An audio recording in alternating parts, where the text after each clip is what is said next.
Say,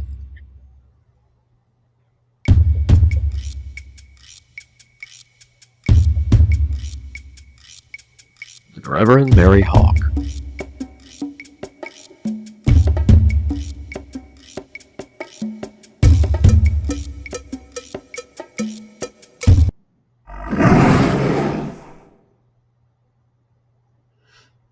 Good evening, afternoon, morning, wherever you are. Welcome to Witch Rising.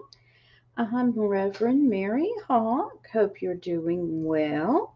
And we're going to continue our focus on attacks on pagans, Wiccans, and our public rituals. To start with, I am going to share a Facebook article with you, and this is coming from Salem, Massachusetts. And I just wanted you to see the picture. This is from the annual Festival of the Dead, which happened on the Salem Common on Halloween night. Tuesday, October 31st, Christian Day, Brian Kane and Salem Witches gathered for their annual circle on Salem Common to celebrate our loved ones who have crossed over. And they had a group of protesters, 3 individuals. One had been there last year. A Christian did approach them, asking them to stay outside or join in respectfully. One of the men did give his word that he would remain outside the circle. As the ritual proceeded, though, 2 individuals joined the spiral dance with the very large cross. I'm going to scroll down so you can see this here. And wound up standing right next to the altar with it, also endangering their sound equipment, disrupting the ritual. One of the organizers did ask everyone to just continue with the ritual and the magic, although the article notes that getting witches to do something is a bit like herding cats, which I have to agree with. And some people did surround the protesters. As you can see from the picture, the police who were there surrounded the protesters within the circle but would not remove them, stating that this was what their lieutenant had said they had to do. So they had to continue their ritual with the protesters in the circle. And good evening to Lynn and Ed. Thank you so much for joining me.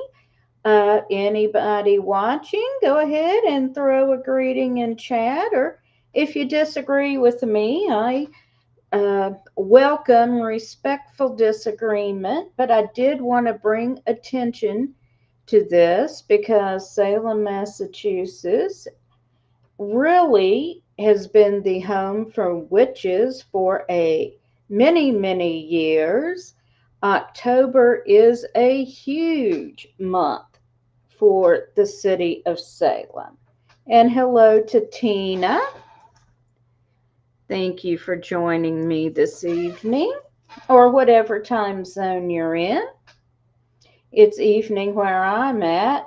Hey, Renee, good to see you. Thanks for joining me.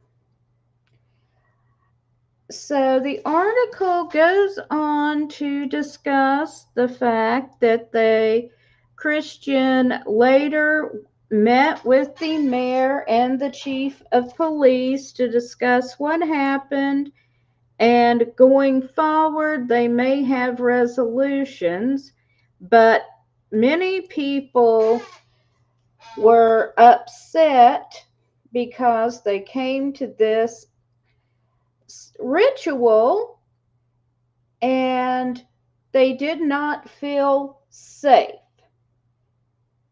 because Salem is a city where witches have resided mostly in peace for decades, and the police have graciously been a part of that peace.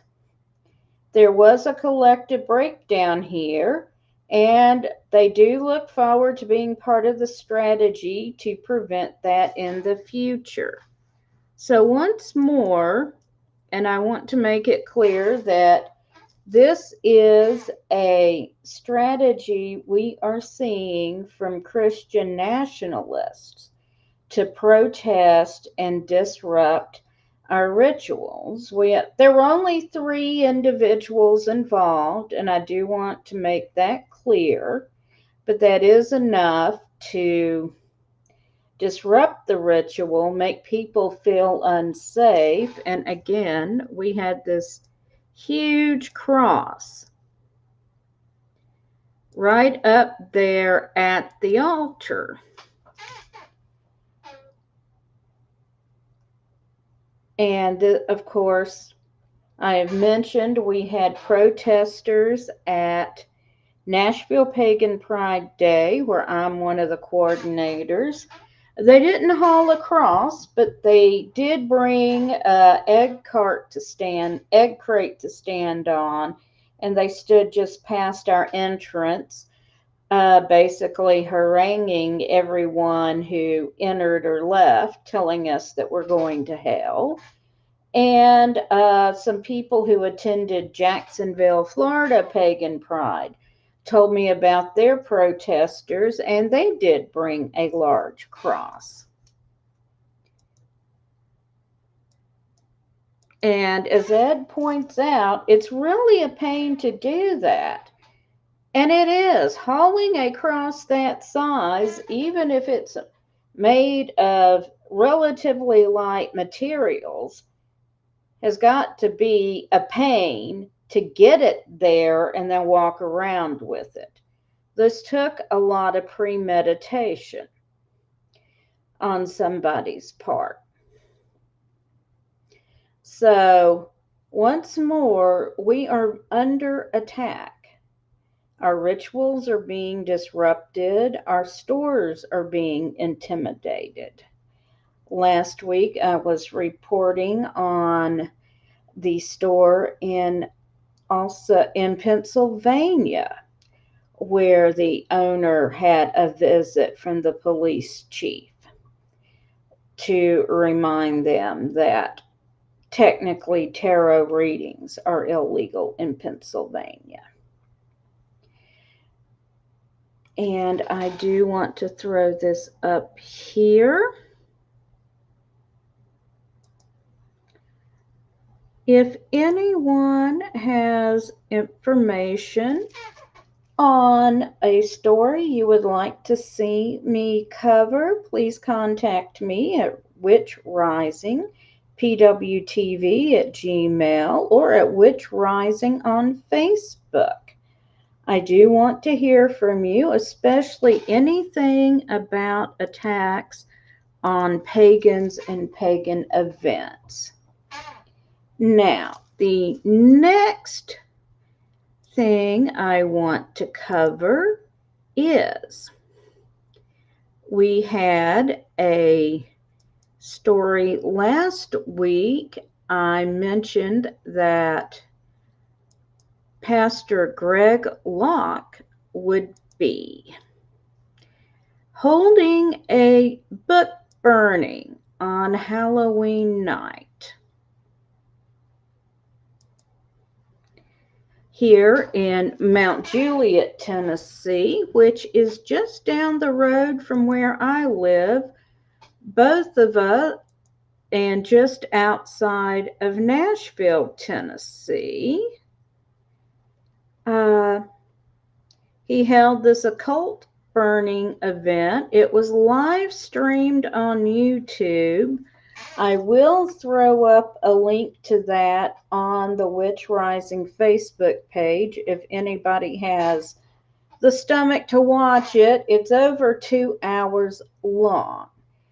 Uh, it started with music and I'm not going to call it a sermon. I'm going to call it a rant by Locke about the occult and bringing children up on the stage to be delivered from occult forces, with Locke congratulating their parents on not sending them out for the great evil of trick or treating for candy that night, but instead bringing them to his church, which incidentally is in trouble for breaking zoning regulations for erecting a tent without proper permits. They did indeed hold a burning of, I'll get you a picture of the bonfire now. So they did burn several occult objects, including books and other objects too numerous to name, according to Locke. And I'm not sure what it is he burned, since it was too numerous to name. So here we go. And I'll put all these sources up on Witch Rising after this broadcast, so you can go and take a look at them. So he is constantly attacking so-called witches. He also last year called out, or no, earlier this year, it was in January, called out 6 women who were supposedly witches in his congregation, threatening to release their names and addresses if they did not leave. I don't have any further information on that, but yes, so he's using all kinds of intimidation techniques. He's also virulent anti-LGBTQ as well.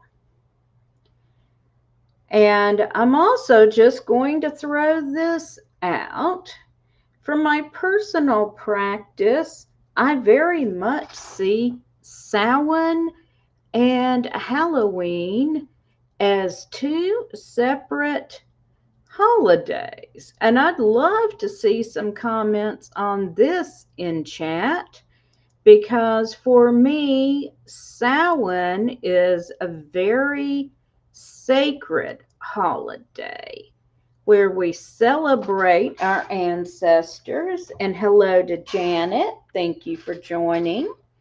But at Samhain, we celebrate our ancestors. We do rituals in their honor. We may attempt to communicate with them. It's very sacred. And I see Halloween as just a fun holiday. We dress up in a costume, go to a party, give out candy. I celebrate both as 2 entirely separate holidays. I attended 2 Samhain rituals this year, actually on the weekend before the 31st, one on Friday, one on Saturday. Also went to a Halloween party, and then I gave out candy to trick-or-treaters on the 31st because I adore seeing kids in their costumes. I just love it. I love handing out the candy to them. And there's nothing occult at all about that to me. And hello, Melanie. So I would love to see some discussion about that because for how most people celebrate Halloween, I don't see anything occult at all about it. And Renee says, I see Samhain and Halloween as two different holidays as well. So thank you. If anybody else has a comment on it, I would love to see it. So yeah, I am quite positive that no one ever got occult contamination of any sort by wearing a costume and trick-or-treating. Even the scares about poison candy didn't really amount to anything.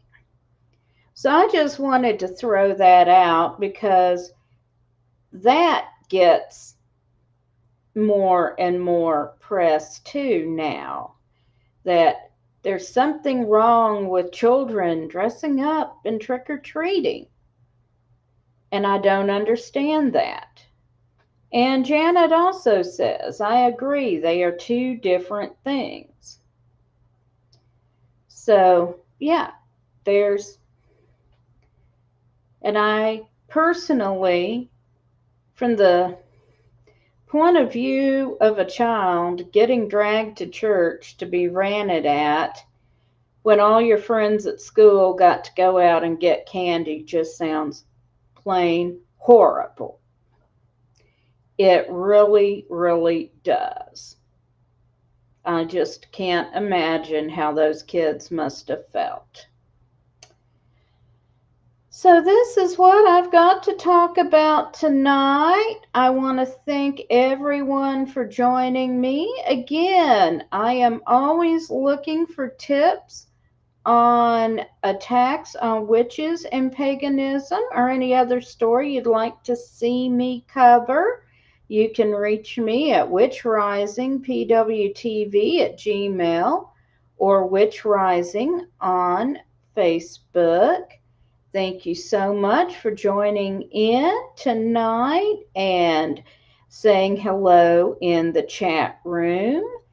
And I wish everyone a good day, afternoon, or evening, depending on where you are.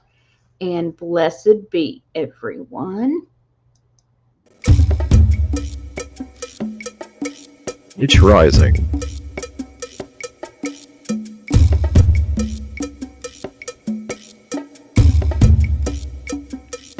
With Reverend Mary Hawk. Purple Goddess by Reverend Don Lewis. Angry Uterus by Carrie Wagner. Announcer, Don Hawk. Music written and performed by Don Hawk. In loving memory of Mary Frankie Clark.